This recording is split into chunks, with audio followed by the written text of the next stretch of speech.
जी जनाब, पैथोलॉजी हमारा सब्जेक्ट चल रहा है और हम यहाँ कर रहे हैं एमसीक्यूज़ की स्टडी पैथोलॉजी की। तो एक नंबर 1 देखिए, decrease red blood cells the disease called dash. MCQs में आ सकता है। अच्छा, इसमें डिज़ीज़ का नाम है एनीमिया।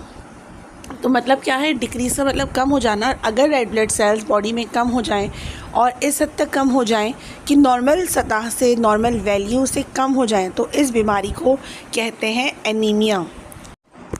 दूसरा पॉइंट है न्यूट्रोफिल्स काउंट्स आर डैश। अच्छा देखिए, न्यूट्रोफिल्स क्या होते हैं? जब ब्लड टेस्ट करवाया जाता है और जिसे हम कंप्लीट ब्लड काउंट कहते हैं, बेसिक ब्लड टेस्ट करवाया जाता है।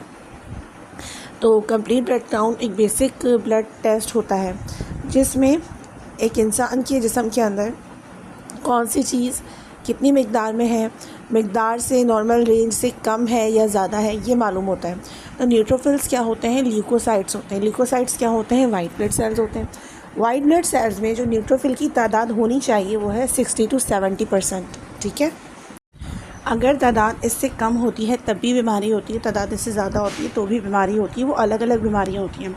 अब देखिए, normal bleeding time of blood is dash.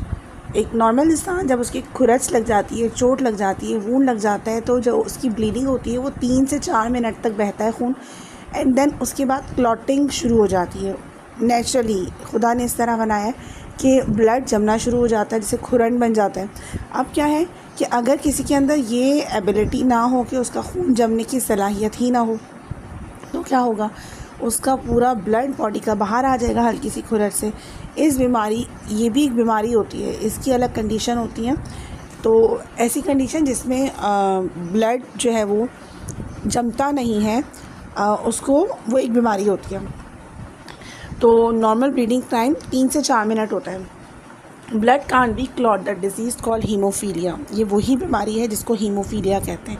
तो 2 पॉइंट्स हमने 2 MCQs इससे सॉल्व की कि अगर ब्लड नहीं जमता तो उसको हेमोफीलिया कहते हैं, और अगर नॉर्मल इंसान का ब्लड जम जाना चाहिए 3 से 4 मिनट के अंदर। नेक्स्ट MCQs देखिए, abnormal shape of RBCs called dash. अब ये एबनॉर्मल शेप क्या है? देखिए, सर्टेन माइक्रोस्कोप के अंदर रेड ब्लड सेल्स की एक सर्टेन टाइप होती है, उसका एक स्ट्रक्चर होता है, उसका एक फ़ीचर होता है ना। तो जब हम अगर रेड ब्लड सेल्स की शेप देखेंगे ना, तो वो एबनॉर्मल होगी। एबनॉर्मल मतलब हर शेप दूसरे से डिफरेंट होगी।